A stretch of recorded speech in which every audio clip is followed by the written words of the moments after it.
नमस्कार, मेरा नाम है ईशा भंडारी और आज मैं वरुण शर्मा के साथ मौजूद हूँ और एक ऐसे राज्य के बारे में बात करने के लिए जहाँ की राजनीति हमेशा से दिलचस्प रही है, जहाँ लड़ाई और कंपटीशन एलडीएफ और यूडीएफ के बीच में होता था, वहाँ भारतीय जनता पार्टी की एंट्री भी नज़र आ रही है। अब ये एंट्री कैसे हो रही है जानने की कोशिश करते हैं, समझने की कोशिश करते हैं इस पूरे भारतीय जनता पार्टी के एंट्री को। तो वरुण शर्मा जी हमारे साथ मौजूद हैं। तो बीजेपी की एंट्री कैसे कुछ हो रही है वरुण जी, आप बताइए हमें। Thank you Isha. Bharatiya Janata party की एंट्री की अगर आप बात करें तो भारतीय जनता पार्टी की एंट्री ही नहीं बल्कि इस बार तो दावा ये तक किया जा रहा है कि भारतीय जनता पार्टी एक ऐसी भूमिका में आ जाएगी कि उसके बिना शायद किसी की सरकार बने ही ना।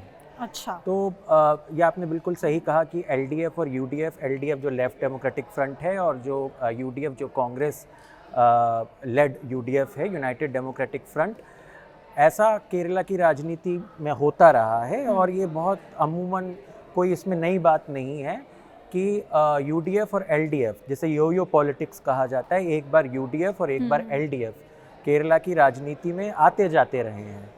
1977 के बाद से पहली बार ऐसा 2021 में हुआ जबकि पिनराई विजयन की सरकार कायम रही। उन्होंने यो पॉलिटिक्स को तोड़ा और कांग्रेस यूडीएफ उसको सत्ता में आने से रोका। इस यो पॉलिटिक्स को उन्होंने उस समय ख़त्म किया।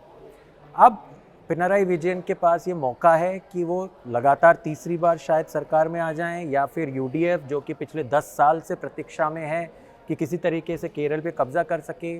किसी तरीके से इसलिए बोल रहा हूँ क्योंकि लोकसभा के चुनावों में यूडीएफ का परफॉर्मेंस, उनका प्रदर्शन बहुत अच्छा रहा है। पिछली बार भी 19 सीटों पे जीती है यूडीएफ। उससे पहले भी बहुत अच्छा परफॉर्मेंस लोकसभा के चुनावों में रहा है। जहाँ तक भारतीय जनता पार्टी की बात अगर की जाए तो भारतीय जनता पार्टी कि 2024 के लोकसभा चुनाव के प्रदर्शन को अगर देखें तो इसलिए ये कहा जा रहा है कि भारतीय जनता पार्टी ऐसा कुछ कर सकती है कि उसके बिना शायद ही किसी की सरकार इस बार बन पाए। अगर हंग असेंबली, अगर त्रिशंकु विधानसभा की स्थिति आती है और भारतीय जनता पार्टी कहीं 5, 6, 7 सीटें निकाल कर ले जाती है, जो कि पहली बार होगा, ऐसा कभी हुआ नहीं है। भारतीय जनता पार्टी का खाता भी पहली बार 2016 में ही खुला था विधानसभा के अंदर। तो ये स्थिति बहुत रोचक होगी क्योंकि भारतीय जनता पार्टी के बगैर अगर किसी की सरकार नहीं बनेगी तो फिर क्या यूडीएफ को देंगे, जो मेरे को नहीं लगता पॉसिबल है। क्या एलडीएफ के साथ जाएंगे, वो भी विचारधारा के मुद्दे पर अगर देखें तो एक दूसरे के बिल्कुल जैसे कहते हैं आमने सामने की विचारधारा है। तो भारतीय जनता पार्टी के परफॉर्मेंस पे सबकी निगाहें हैं, इसमें कोई शक नहीं। अभी हाल फिलहाल में प्रधानमंत्री नरेंद्र मोदी जी ने भी अपने दौरे पर कहा कि त्रिशूर और तिरुवनंतपुरम की अगर कॉन्स्टिट्यूएंसी की बात की जाए, वहाँ पर मौजूदगी बीजेपी की हुई है। तो इस पर क्या कुछ कहना है, क्योंकि भारतीय जनता पार्टी, हम नहीं कह सकते कि एक कॉन्स्टिट्यूएंसी और एक सीट में जीत जाने से पूरी केरला का वोट डिसाइड हो जाता है कि बीजेपी की स्थिति यहाँ मौजूद है। तो प्रधानमंत्री जी का ये स्टेटमेंट, आपका क्या मानना है इस स्टेटमेंट पर? नहीं, प्रधानमंत्री ने जो बात कही रैली के अंदर, वो उन्होंने एक फैक्चुअल बात कही है। भारतीय जनता पार्टी 2024 में जब सुरेश गोपी चुनाव जीते त्रिशूर से और अब केंद्र में मंत्री भी हैं 2024 के बाद से, तो ये पहली जीत थी। भारतीय जनता पार्टी के लिए ये पहली जीत थी केरला में। लोकसभा चुनावों में त्रिशूर पहली एक ऐसी लोकसभा सीट बन गया जहाँ से भारतीय जनता पार्टी ने अपनी जीत का परचम फहराया। अच्छे खासे वोट मिले उनको, 74,000 से ऊपर का मार्जिन मेरे ख्याल से रहा सुरेश गोपी का। और सबसे महत्वपूर्ण बात ये थी कि हर एक लोकसभा में जो सीट है केरल के अंदर, उसमें 7 विधानसभा सीटें हैं। तो कुल 20 लोकसभा क्षेत्र हैं और अगर 7 से हम 20 को गुना करें तो 140 जो विधानसभा सीटें वो सीधी सीधे बनती है। महत्वपूर्ण बात जो मैं बताना चाह रहा था, 2024 में त्रिशूर सीट से 7 में से 6 विधानसभा सीटों पे सुरेश गोपी को बढ़त थी। तो प्रधानमंत्री कोई ऐसी बात नहीं कह रहे हैं जिस पे कि यकीन नहीं किया जा सकता। प्रधानमंत्री वही बात बोल रहे हैं जो कि हुई है। 7 में से 6 विधानसभा सीटों पर त्रिशूर में सुरेश गोपी को बढ़त थी, भारतीय जनता पार्टी को बढ़त थी, चाहे वो त्रिशूर की मेन विधानसभा सीट रही हो, चाहे ओलूर हो, चाहे मनलूर हो, सीटों पे बढ़त रही है। दूसरी बात जो प्रधानमंत्री ने बोली तिरुवनंतपुरम की, तिरुवनंतपुरम में भी राजीव चंद्रशेखर सिर्फ 16,000 कुछ वोटों से शशि थरूर से हारे हैं। ये एक ऐसी सीट है जहां से पिछले 3 बार से भारतीय जनता पार्टी बहुत अथक प्रयास कर रही है इस सीट को जीत दर्ज करने की, लेकिन शशि थरूर उनके आड़े आ जाते हैं। अगर हम बात करें जब से प्रधानमंत्री मोदी जब प्रधानमंत्री नहीं थे, जब उनका उदय हुआ 2014 से, जिस तरीके से कई राज्यों में भाजपा का वोट प्रतिशत बढ़ रहा है, उस तरीके से केरल भी एक ऐसा राज्य रहा है जहां भारतीय जनता पार्टी का वोट प्रतिशत बढ़ रहा है, उसमें लगातार वृद्धि होती जा रही है।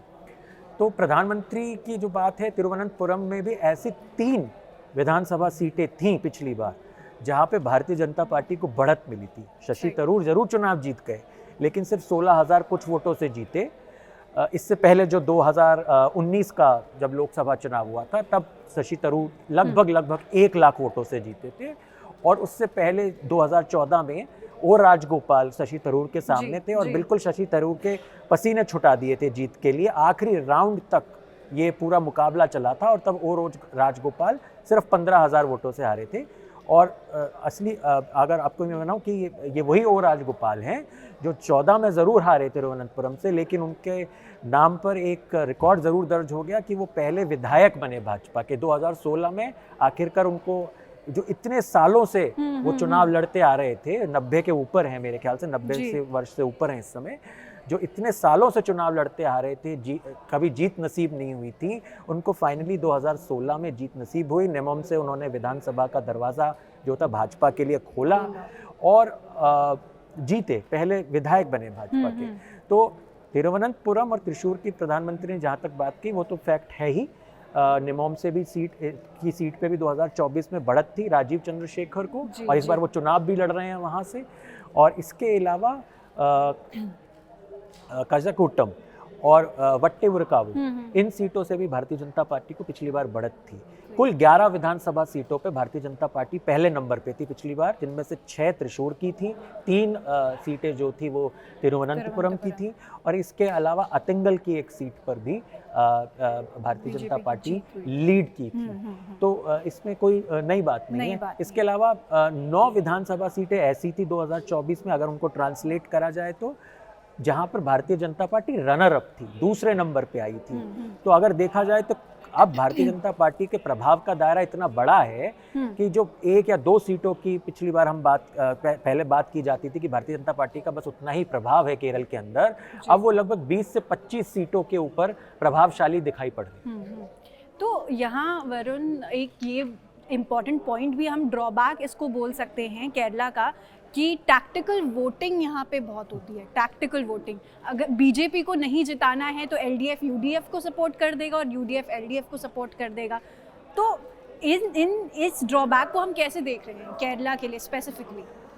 ये बहुत मुझे नहीं लगता कि कोई ऐसा नया आरोप है ये भारतीय राजनीति में। भारतीय राजनीति में ऐसा आरोप बहुत बार एक दूसरे के ऊपर हर पार्टी ने कहीं ना कहीं किसी ने और राज्य में भी लगाया है, बहुत राज्यों में लगाया है कि लेकिन केरल क्योंकि एक ऐसा राज्य रहा है जहाँ पे शुरू से राजनीति बाइपोलर रही है। Correct. या तो एलडीएफ या यूडीएफ। तो जहाँ पे बाइपोलर लड़ाई होती है और अगर कोई तीसरा अपनी राह बनाने की कोशिश करता है तो वो तीसरे के ऊपर ज़रूर ये आरोप एक दूसरे जो बाकी दो बाइपोलर के जो ध्रुव होते हैं जो वो ज़रूर लगाते हैं कि ये उनके साथ है, ये उसके साथ है, ये उसकी मदद कर रहा है, ये हमें हराना चाहता है, उसको जिताना चाहता है। तो जहाँ तक ये बात की कि कांग्रेस ने भी अभी आरोप लगाया, यूडीएफ ने आरोप लगाया है, आई थिंक वीडी सतीशन जो लीडर ऑफ अपोजिशन है उन्होंने ये खुलकर कहा है कि कम से कम कोई 10-12 सीटें ऐसी हैं जहाँ पर कि एलडीएफ ने, लेफ्ट डेमोक्रेटिक फ्रंट ने बीजेपी को जिताने के लिए कमज़ोर उम्मीदवार खड़े कर दिए हैं। और इसके बदले में भारतीय जनता पार्टी ने एलडीएफ को भी लगभग 2 डज़न या उससे थोड़ी कम सीटों पे ऐसे उम्मीदवार या वो सीटें जो हैं वो छोटी पार्टियों को दे दिए, क्योंकि अभी भारत धर्म जनसेना बीडीजेएस तुषार वेल्लापल्ली की जो है और टीटीपी यानी कि 2020 पार्टी के साथ भारतीय जनता पार्टी का गठबंधन है। कुल 99 सीटों पे इस बार भारतीय जनता पार्टी चुनाव लड़ रही है। भारत धर्म जनसेना 22 सीटों पे और टीटीपी जो है 2020 पार्टी वो 19 सीटों पे चुनाव लड़ रही है। ज़्यादातर चुनाव 2020 पार्टी एर्नाकुलम डिस्ट्रिक्ट में लड़ रही है, क्योंकि एर्नाकुलम डिस्ट्रिक्ट में पार्टी का काफ़ी प्रभाव रहा है, पार्टी अच्छा परफॉर्मेंस देती आ रही है वहाँ पर। तो अगर वो देखा जाए तो उनका ये आरोप है कि 2020 पार्टी के लिए कई ऐसी सीटें छोड़ दी हैं, कमज़ोर मानकर चल रहे हैं 2020 पार्टी को, जिससे कि सीधा सीधा फायदा एलडीएफ को हो जाए, क्योंकि ऐसा माना जा रहा है बहुत क्लोज फाइट होगी इस बार। और ऐसा कैसी क्लोज फाइट केरला ने पहले भी देखी है। अगर मैं बहुत पीछे ना जाऊं तो 2011 के चुनाव में जब कांग्रेस पार्टी यूडीएफ जब जीती थी तो आंकड़ा क्या रहा था, 140 में से 71 मेजोरिटी मार्क है, बहुमत का आंकड़ा है, और यूडीएफ की 72 सीटें थी, एलडीएफ 68 पे था, 72-68, 72-68 का। ये 2011, अभी सिर्फ 15 साल पहले की बात है। तब जब लास्ट टाइम जब कांग्रेस सत्ता में आई थी तब की बात है, 2011 में ये आंकड़ा रहा था, और तब से बाकी 2 बार से तो एलडीएफ ही जीतता आ रहा है। तो देखिए कांग्रेस पार्टी बहुत डेस्परेट है इस बारी, किसी ना किसी तरीके से सत्ता में वापसी की चाह है। 10 साल से विपक्ष में बैठना पड़ रहा है। ऊपर से कांग्रेस के लिए एक मुश्किल बात ये भी है कि लोकसभा चुनावों में अच्छा परफॉर्मेंस कर रहे हैं, हर बार लोकसभा चुनावों में अच्छा परफॉर्मेंस हो रहा है, लेकिन विधानसभा चुनाव में आते आते लोकसभा चुनाव का जो भी उन्होंने गेन किया होता है वो विधानसभा के चुनावों में आते आते वो खत्म हो जाता है। तो इसलिए इस तरीके के आरोप प्रत्यारोप कोई नई बात नहीं है। हालांकि भारतीय जनता पार्टी इस बार कई सीटों पे मुझे लगता है, जैसा मैंने आंकड़े भी बताया, मजबूत स्थिति में दिख रही है, उसकी मजबूत स्थिति है। पिछली बार 9 विधानसभा सीटों पे आ गई थी 2021 के विधानसभा चुनावों में, कोई जीत नहीं पाई थी। इस बार लग रहा है कम से कम 20 विधानसभा चुनावों में अच्छी तरीके से अच्छा प्रदर्शन कर सकती है, अच्छा मुकाबला दे सकती है। ट्रायंगुलर कॉन्टेस्ट की पूरी उम्मीद है। तो वरुण, अभी सबरीमाला केस की भी अगर हम बात करें तो सबरीमाला केस क्या कहीं अहम भूमिका निभा सकता है बीजेपी को कहीं ना कहीं उसके वोट बैंक में? मुझे याद है ये सबरीमाला का जब मुद्दा बहुत गर्म था, जब वो जिसे कहते हैं हॉट टॉपिक था, तब भी इस बारे में चर्चा हुई थी और ये माना जा रहा था कि भारतीय जनता पार्टी को इसका फ़ायदा मिलेगा। तो सबरीमाला का जो मुद्दा है पत्थनमथिट्टा, जहाँ पे ये पूरा का पूरा डिस्ट्रिक्ट जो है, जहाँ पे ये बिल्कुल मामला गरमाया हुआ था, वहाँ पे भारतीय जनता पार्टी को इनिशियल लेवल पे फ़ायदा हुआ भी था। अगर आप देखें फ़ायदा, अगर आप कहना चाहें तो वोट शेयर के मामले में ही कहा जाएगा, क्योंकि वोट शेयर ट्रांसलेट नहीं हुआ सीट के मामले में। अडूर की जो विधानसभा सीट थी, भारतीय जनता पार्टी को वहाँ बढ़त मिली थी, वहाँ पे अच्छा परफॉर्मेंस दिया था। लोकसभा चुनावों में भी पत्थनमथिट्टा सीट से ए.के. एंटनी के बेटे अनिल एंटनी को वहाँ पर अच्छे खासे वोट मिले। ये बात अलग है कि वो जीत नहीं पाए, जो भी बात रही, लेकिन फ़िलहाल मुझे इस समय ऐसा लगता है कि ये मुकाबला, इस मुकाबले में जो 2026 का केरला का मुकाबला है, उसमें इस बात का ज़्यादा प्रभाव इस बार होता हुआ नहीं दिख रहा है। सीधी लड़ाई ये है कि आपको 10 साल जो एंटी इनकम्बेंसी होती ही है, कोई भी सरकार होती है एंटी इनकम्बेंसी 10 साल की, क्या एंटी इनकम्बेंसी से पिनराई विजयन पार पाएंगे या कांग्रेस मुकाबले में वापस आ पाएगी, पिनराई विजयन की सरकार को गिरा पाएगी, उसको ओवरथ्रो कर पाएगी, या फिर भारतीय जनता पार्टी कुछ ऐसा निकाल कर ले जाएगी जिससे कि इन दोनों फ्रंट्स को देखना पड़ेगा कि आगे क्या करना है। कुछ लोग तो ये भी कह रहे हैं कि क्या, जैसे पश्चिम बंगाल है, त्रिपुरा है, यहाँ पर एलडीएफ ने, लेफ्ट डेमोक्रेटिक फ्रंट ने बंगाल में ममता से मुकाबला करने के लिए, त्रिपुरा में भारतीय जनता पार्टी से मुकाबला करने के लिए कांग्रेस से हाथ मिला लिया। तो कुछ लोगों का ये कहना है कि अगर भारतीय जनता पार्टी, कई मैं एक्सपर्ट्स को भी सुन रहा था, भारतीय जनता पार्टी ने अगर वही लगभग 20% वोट जो लोकसभा चुनाव में भारतीय जनता पार्टी एनडीए को मिला था, अगर विधानसभा में भी वो ट्रांसलेट कर लिया, 4 से 5 सीटें, अगर यही वाली 72-68 वाली स्थिति आती है, 5 सीटें बहुत इंपॉर्टेंट होंगी, तो क्या एलडीएफ और यूडीएफ साथ आ जाएंगे? ये बहुत बड़ी बात होगी अगर एलडीएफ यूडीएफ साथ आ जाते हैं, यानी कि तीसरे नंबर की पार्टी को रोकने के लिए पहले और दूसरे नंबर की पार्टीज को हाथ मिलाना पड़ रहा है। सही बात है, सही बात है। चर्चा नए प्रदेश अध्यक्ष की राजीव चंद्रशेखर की भी हो रही है राज्य में बहुत, केरल में। तो क्या कुछ मानना है आपका कि क्या ये रोल प्ले कैसे कर सकता है? क्योंकि अभी तो हाल फिलहाल जो हम देख रहे हैं उसमें तो लगता नहीं है इतना कुछ रोल प्ले कर सकते हैं, पर आपका ओपिनियन आप बताइए। देखिए, राजीव चंद्रशेखर प्रदेश अध्यक्ष तो जिस भी पार्टी का होता है, छोटी सी छोटी पार्टी का भी अगर हो, और ये तो भारतीय जनता पार्टी है, प्रदेश अध्यक्ष तो रोल कोई ना कोई प्ले करता ही है। जी, ठीक है। अब राजीव चंद्रशेखर ने जिस नेता को रिप्लेस किया अध्यक्ष के तौर पे, के सुरेंद्रन को रिप्लेस किया। के सुरेंद्रन की छवि एक बहुत फायर ब्रांड नेता की। राजीव चंद्रशेखर की छवि फायर ब्रांड की नहीं, लेकिन राजीव चंद्रशेखर की छवि एक तरीके की स्ट्रैटेजिस्ट की छवि है कि जिस तरीके से राजीव चंद्रशेखर एक पिन पॉइंटेड लक्ष्य लेकर चल रहे हैं या चलते हैं। पहले भी MOS रह चुके हैं, तो एडमिनिस्ट्रेशन का भी थोड़ा अनुभव है उनको। निमम सीट पे बहुत टफ फाइट दे रहे हैं। पिछली बार जब शशि थरूर के खिलाफ थे, जैसा मैंने पहले भी जिक्र किया, लोकसभा चुनाव में तिरुवनंतपुरम में निमम सीट पे अच्छी खासी बढ़त थी उनको।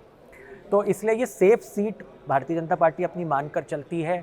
जो जहां खाता खुला था विधानसभा में, वो निमम सीट से, ये भी हम डिस्कस कर चुके हैं, वहीं पे खुला था। तो निमम सीट हो सकता है इस बार राजीव चंद्रशेखर भाजपा के लिए कमल फिर से वहाँ पर खिलाएं। और जहाँ तक प्रदेश अध्यक्ष की बात है, प्रदेश अध्यक्ष डेफिनेटली बिल्कुल ये मुमकिन, इसके बिना तो काम चल ही नहीं सकता कि सारी 140 सीटें एक तरीके से प्रदेश अध्यक्ष की नज़र में होंगी। अपनी विधानसभा सीट के अलावा बाकी 139 सीटों पे भी प्रदेश अध्यक्ष को नज़र रखनी पड़ेगी। और प्रदेश अध्यक्ष की जहाँ तक बात है, कैंडिडेट सिलेक्शन जो एक होता है, ऑब्वियसली सेंट्रल लीडरशिप डिसाइड करती है। भारतीय जनता पार्टी में एक प्रोसेस है कि पार्लियामेंट्री बोर्ड बैठता है, election commission, central election commission बैठता है उनका, पार्टी का, वो ये सब डिसाइड करता है। लेकिन एक तरीके से जो स्टेट लीडरशिप होती है, उनकी बातों को भी भारतीय जनता पार्टी तवज्जो देती है।